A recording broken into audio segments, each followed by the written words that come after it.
നമസ്കാരം. 2015 ഇവിടെ വന്ന് കണ്ട ഒരു വ്യക്തി, അദ്ദേഹത്തിൻ്റെ എല്ലാ ടെസ്റ്റുകളും ഒന്ന് ചെയ്ത് നോക്കിയപ്പോൾ ഉദ്ധാരണക്കുറവിന് വേണ്ടിയാണ് വന്നത്. ഏതാനും വർഷങ്ങളായി ഉദ്ധാരണം ലഭിക്കുന്നില്ല. അന്ന് പരിശോധനകളൊക്കെ നോക്കി ഒരു ബൈലാറ്ററൽ വീനസ് ഇൻസഫിഷ്യൻസി, അതായത് പെനീസിനുള്ളിലേക്ക് ഒഴുകി വന്ന രക്തം പിടിച്ചു നിൽക്കാതെ തിരിച്ചിറങ്ങിപ്പോകുന്ന അവസ്ഥ. അതുകൊണ്ട് എന്ത് പറ്റുമെന്ന് ചോദിച്ചാൽ ബലൂണിൻ്റെ കാറ്റ് കുത്തിവിട്ട അവസ്ഥയാണ്. ഉദ്ധാരണം നല്ല രീതിയിൽ വന്നു കഴിഞ്ഞാൽ അതേപോലെ തന്നെ അത് ചുരുങ്ങിപ്പോകുന്നു. എത്ര സമയം കഴിഞ്ഞാലും വീണ്ടും തിരിച്ചു വരുന്നുമില്ല. ബലം, ദൃഢത ഒരിക്കലും നിലനിന്ന് കിട്ടാത്ത അവസ്ഥ. ഇതായിരുന്നു അന്ന് അദ്ദേഹത്തിൻ്റെ പ്രശ്നം. ടെസ്റ്റ് ചെയ്ത് നോക്കി, കാര്യങ്ങൾ മനസ്സിലാക്കി, തൽക്കാലം മരുന്ന് കൊടുത്തു. മരുന്നാണ് താൽക്കാലിക പരിഹാരം. ഇത് മാറാൻ സാധ്യതയില്ല, മരുന്ന് കഴിക്കുമ്പോൾ താങ്കൾക്ക് ഗുണമുണ്ടാകും എന്ന് പറഞ്ഞു. അദ്ദേഹം പറഞ്ഞു, ഞാൻ അധികം നാളൊന്നും നാട്ടിലുണ്ടാവാറില്ല, മിക്കപ്പോഴും വിദേശ രാജ്യത്ത് തന്നെയാണ്. അതുകൊണ്ട് സെക്ഷൽ കോണ്ടാക്ട്സിൻ്റെ ഫ്രീക്വൻസിയും കുറവാണ്. അങ്ങനെ അന്ന് മരുന്നൊക്കെ വാങ്ങിപ്പോയി. പിന്നെ ഇങ്ങോട്ട് വന്നിട്ടില്ല. പിന്നെ ഈ 2023 അദ്ദേഹം വന്നത് വീണ്ടും. അപ്പോഴും പ്രോബ്ലം അത് തന്നെ. അപ്പോൾ അന്ന് കണ്ട ഡോക്ടർ പറഞ്ഞു, എന്തായാലും പണ്ട് നമ്മൾ ടെസ്റ്റ് ചെയ്ത് നോക്കിയിട്ടുണ്ട്, വീനസ് ഇൻസഫിഷ്യൻസി ഉണ്ടെന്ന് പറഞ്ഞു. ഇപ്പോൾ അതിൻ്റെ അവസ്ഥ എന്താണെന്ന് നമുക്ക് ഒന്നുകൂടി നോക്കാം. മരുന്ന് ഫലപ്രദമാകുമോ, അതോ വല്ല ഓപ്പറേഷനിലേക്കും പോകണോ? ഓപ്പറേഷൻ ആവശ്യപ്പെട്ട് തന്നെയാണ് അദ്ദേഹം വന്നത്. അപ്പോൾ ഒന്നുകൂടെ ടെസ്റ്റ് ചെയ്തിട്ടാവാമെന്ന് പറയും. അങ്ങനെ രണ്ടാമത് വീണ്ടും ടെസ്റ്റ് ചെയ്തപ്പോൾ പുതിയൊരു ഫൈൻഡിങ് കൂടെ. ആദ്യകാലത്ത് അദ്ദേഹത്തിൻ്റെ പീക്ക് സിസ്റ്റോളിക് വെലോസിറ്റി എന്ന് പറയുന്നത് 40നും 50നും ഇടയ്ക്കാണ് നിന്നിരുന്നത്. എല്ലാം 45, 48, 50 അങ്ങനെയുള്ള വാല്യൂസാണ് കിട്ടിയത്. 30ന് മുകളിലേക്ക് പോയാൽ നോർമലാണ് പെനൈൽ സ്കാനിൽ.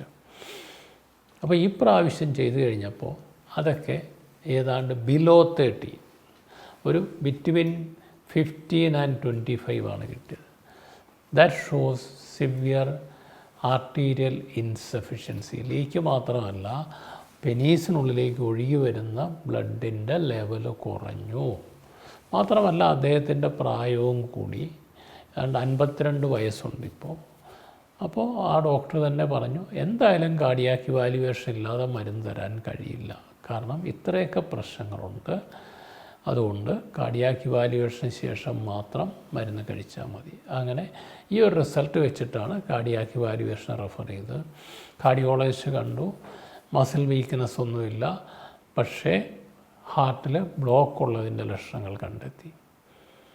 അതുകൊണ്ട് തന്നെ ഒരു തരത്തിലും ഉദ്ധാരണത്തിനുള്ള മരുന്നുകൾ കൊടുക്കരുത് എന്ന് നിർദ്ദേശിച്ചു. ഇമ്മീഡിയറ്റ്ലി എവിടെയെങ്കിലും പോയിട്ട് ആൻജിയോപ്ലാസ്റ്റി ചെയ്യേണ്ടി വരും, ചെയ്യുക തന്നെ വേണം. ആൻജിയോഗ്രാം ചെയ്ത് നോക്കുക, ആവശ്യമുണ്ടെങ്കിൽ ആൻജിയോപ്ലാസ്റ്റി ചെയ്യുക, അങ്ങനെയുള്ള നിർദ്ദേശം കൊടുത്തു. തൊട്ടടുത്ത ദിവസം തന്നെ ഒരു വലിയ ഹോസ്പിറ്റലിൽ പോയി അദ്ദേഹം ആൻജിയോഗ്രാം ചെയ്തു. ആൻജിയോഗ്രാമിൻ്റെ കൂടെ തന്നെ ഡോക്ടർ നിർദ്ദേശിച്ചു, നിങ്ങൾക്ക് 3 ബ്ലോക്കുകളുണ്ട്, 2 വെസലിൽ ബ്ലോക്കുണ്ട്, അത് രണ്ടും ആൻജിയോപ്ലാസ്റ്റിയിലൂടെ കറക്റ്റ് ചെയ്യണം. അങ്ങനെ ആൻജിയോപ്ലാസ്റ്റിയിലൂടെ കറക്റ്റ് ചെയ്തു. അതിനുശേഷം അതിൻ്റെ റെസ്റ്റ് പീരീഡും എല്ലാം കഴിഞ്ഞൊരു 3 മാസത്തിന് ശേഷം വീണ്ടും ഇവിടെ വന്നു.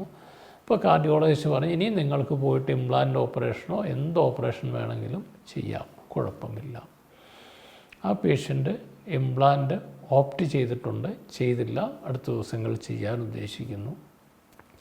അപ്പോൾ ഇത്തരം കാര്യങ്ങൾ വളരെ പ്രധാനപ്പെട്ടതാണ്, ഇൻവെസ്റ്റിഗേഷൻസ്. ഈ കേസിലുള്ള പ്രത്യേകത, പണ്ട് കാലത്ത് ഇവിടെ വന്ന സമയത്ത് ഒരു ബൈലാറ്ററൽ വീനസ് ഇൻസഫിഷ്യൻസി ആയിരുന്നു. ബ്ലഡ് അവിടെ വന്നിട്ട് നിൽക്കാതെ തിരിച്ചിറങ്ങിപ്പോകുന്ന അവസ്ഥയായിരുന്നു. പിൽക്കാലത്ത് അവിടെ ഒരു ആർട്ടീരിയൽ ഇൻസഫിഷ്യൻസിയും കൂടെ ഡെവലപ്പ് ചെയ്തു. അതായത് പെനീസിലേക്ക് ബ്ലഡ് വരാതെ രക്തക്കുഴലുകളിൽ അടവുണ്ടായി. ആ അടവ് തന്നെയാണ് ഹാർട്ടിൻ്റെ രക്തക്കുഴലുകളിലും ഉണ്ടായത്. അതിൻ്റെ ഫലമായിട്ടാണ് ഹൃദ്രോഗത്തിൻ്റെ സൈൻസ് കണ്ടത്. അതുകൊണ്ടാണ് ആൻജിയോപ്ലാസ്റ്റിയൊക്കെ ചെയ്ത് കറക്റ്റ് ചെയ്യേണ്ടി വന്നത്.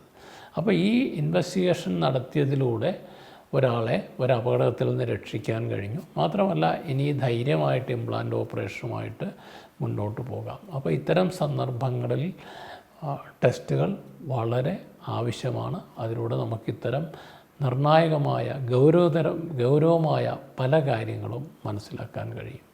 മറ്റൊരു വിഷയവുമായി വീണ്ടും കാണാം. നന്ദി, നമസ്കാരം.